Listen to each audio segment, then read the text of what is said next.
여러분, 우리가 지금 예수 그리스도를 믿는 신앙생활을 하고 있는데, 그리스도를 믿는 신앙생활의 본질 내지는 핵심이 뭐라고 생각을 하십니까? 여기에 대해서 우리가 여러 가지로 대답할 수 있겠지만, 모든 이들이 가장 무난하게 공감할 수 있는 답변이 있다면 바로 그리스도를 본받자는 겁니다. 그리스도를 본받자, 이 말은 우리 기독교 역사에 굉장히 중요한 명제입니다.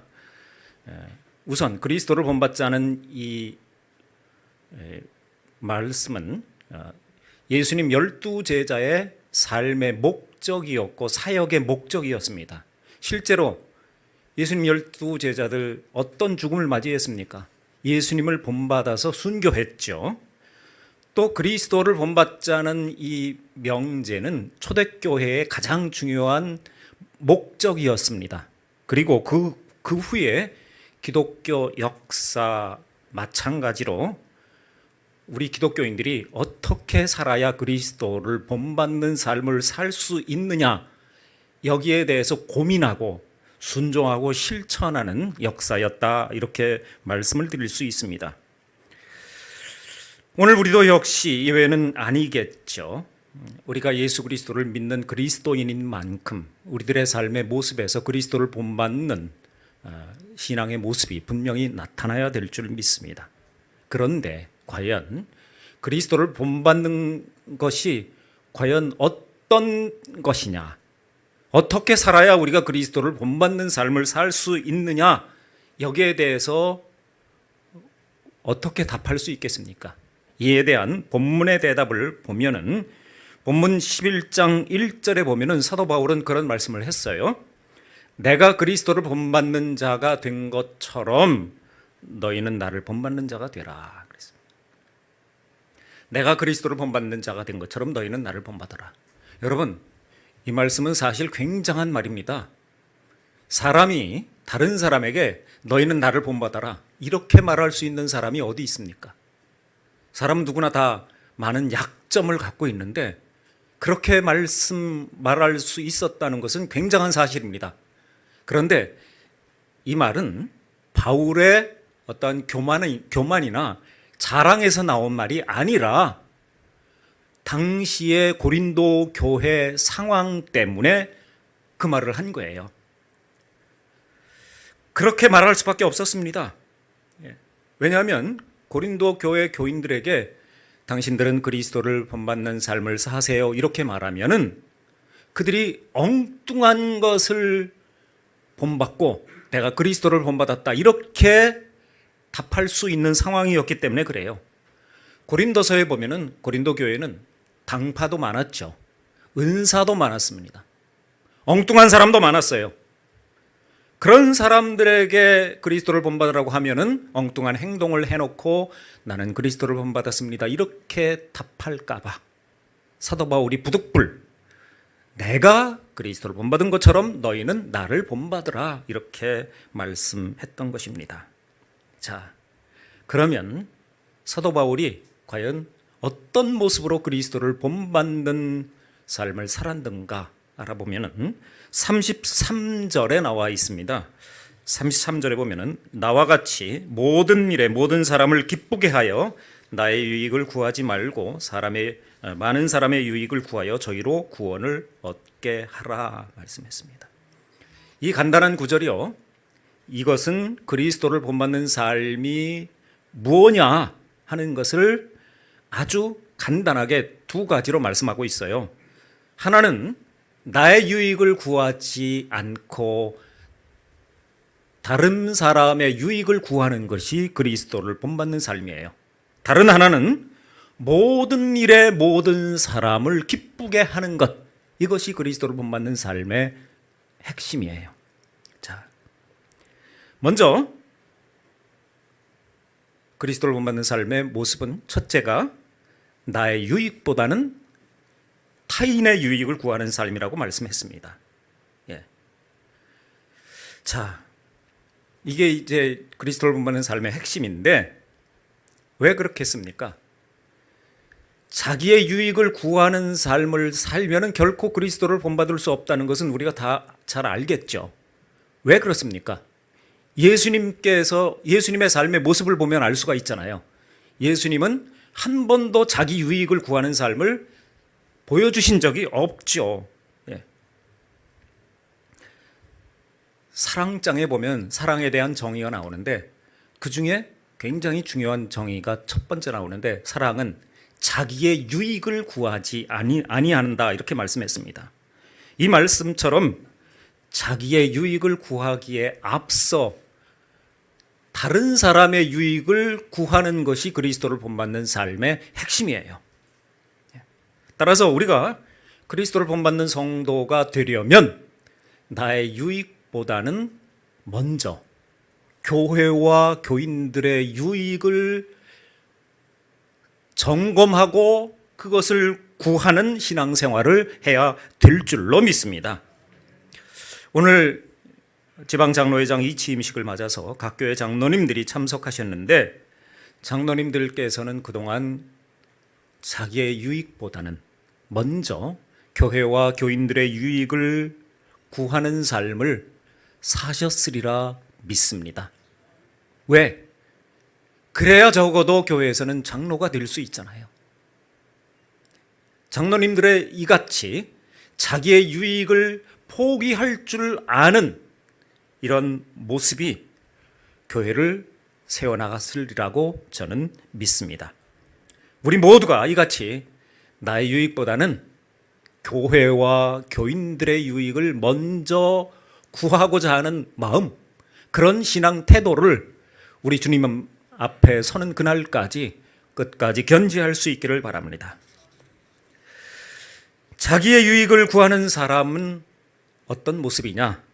32절에 보면은 그런 말씀이 나오는데, 유대인에게나 헬라인에게나 하나님의 교회에나 거치는 자라는 표현이 나옵니다. 자기의 유익을 먼저 구하면은 어떤 자가 된다고 했어요? 거치는 자.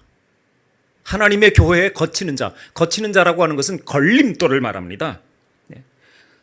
내가 내 유익을 먼저 구하면은 교회에 걸림돌이 된다는 거예요. 하나님 구원 역사에 걸림돌이 된다는 거예요. 실족하게 만든다는 거죠. 우리가 그런 평신도 지도자가 돼서는 아니 될 것 아니겠습니까? 우리가 정말 나의 유익을 먼저 포기할 줄 아는 그런 모습을 통해서 거치는 자가 되기보다는 오히려 남을 세우고 그를 그리스도 앞으로 인도하는 성도의 삶을 사실 수 있기를 바랍니다. 두 번째로 그리스도를 본받는 삶은 모든 일에 모든 사람을 기쁘게 하는 삶을 사는 거라고 말씀했어요. 모든 일에 모든 사람을 기쁘게 한다. 33절에 그런 말씀이 나와 있죠. 자, 여러분, 우리가 모든 일에 모든 사람을 기쁘게 한다고 하는 것 쉽지 않을 것 같지만은 답은 간단해요. 어떠냐? 내 유익보다 남의 유익을 먼저 구하면 모든 일에 모든 사람을 기쁘게 합니다. 근데 그게 안 돼서 그런 거죠. 네. 그런데 문제가 있어요. 뭐냐면 사람은요, 태생적으로 자기 유익을 먼저 구하게 돼 있지 남의 유익을 먼저 구한다는 것이 태생적으로 쉽지 않다는 거예요. 예. 사람은 날 때부터 자기 중심성, 이기성을 갖고 나요. 그래서 우리들의 삶의 모습이 그냥 자기 절제 없이 또는 성령님의 인도 없이 우리가 그렇게 살아가면은 자기 중심성, 이기성이 적나라하게 나타나는 그런 삶을 살 수밖에 없어요. 그래서 우리들에게 필요한 것이 뭐냐? 그리스도를 본받는 삶을 사는 게 필요하다는 거죠. 왜냐? 예수님께서 자기 유익을 구하기보다는 먼저 남의 유익을 구했고 모든 일에 하나님을 기쁘게 하고 모든 사람을 기쁘게 하는 삶을 사셨기 때문에 그런 거죠. 그리고 그 예수님께서 자기를 따르고자 하는 사람들에게 뭐라고 말씀하셨습니까? 너희가 나를 따르려거든 먼저 자기를 부인하고 자기 십자가를 지고 나를 쫓으라 말씀하셨습니다. 여기서 자기를 부인한다는 것이 굉장히 중요한 말인데 이 자기를 부인한다는 게 뭘까요? 우리가 자기를 부인한다는 것. 그건 인간이 태생적으로 갖고 태어나는 자기중심성, 이기성, 이 본성을 극복하는 것. 이것이 자기 부인 아니겠습니까? 그러면 이게 참 극복하기가 어려운 건데요. 우리가 어떻게 하면은 이 태생적으로 갖고 태어나는 이기성과 자기중심성을 어떻게 극복할 수 있을까요? 거꾸로 말하면 어떻게 하면 자기 부인을 할 수 있을까요? 이게 인간의 힘으로는 사실 어렵습니다. 성령님의 인도를 받아야죠. 그런데 그렇다고 해도 우리가 무작정 성령님의 인도만을 구할 수는 없겠죠. 우리도 분명한 신앙적 의지를 갖고 행해야 됩니다. 그 신앙적 의지가 뭐냐? 그것이 오늘 본문 31절에 나와 있습니다. 31절에 그런즉 너희가 먹든지 마시든지 무엇을 하든지 다 하나님의 영광을 위하여 하라 그랬습니다. 이런 신앙적 의지, 먹든지 마시든지 무엇을 하든지 하나님의 영광을 위하여 살겠다라고 하는 신앙적 의지와 목표를 갖고 살아갈 때 우리는 자기 중심성을 극복할 수 있는 마음의 동기가 생기고 용기가 생긴다는 거고, 그럴 때 성령님께서 우리와 함께 하셔서 자기 부인하실 수 있도록 인도하여 주실 줄로 믿습니다. 네.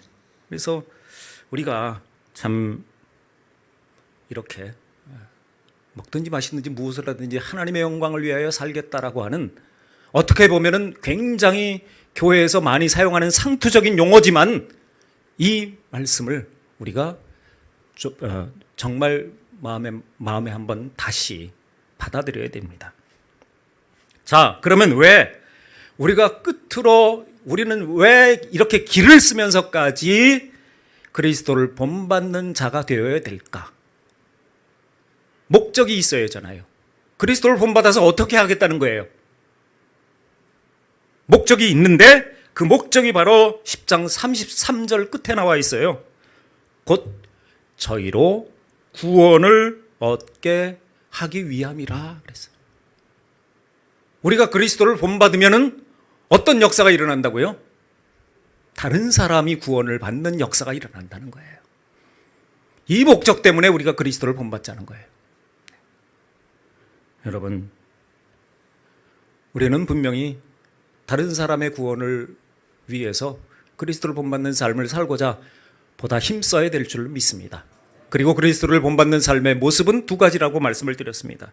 첫째, 자기 유익보다는 남의 유익을 구하는 것이고, 둘째는 모든 일에 모든 사람을 기쁘게 하는 것.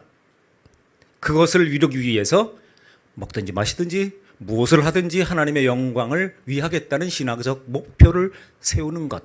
이것을 말씀하고 있습니다. 그걸 통해서 우리를 통해, 부족한 우리를 통해 하나님의 구원 역사가 이 땅에 크게 일어날 줄로 믿습니다. 이 자리에 계신 장로님들, 우리 지방 평신도 지도자들이죠. 저는 참 장로님들 사랑하고 또 존경합니다.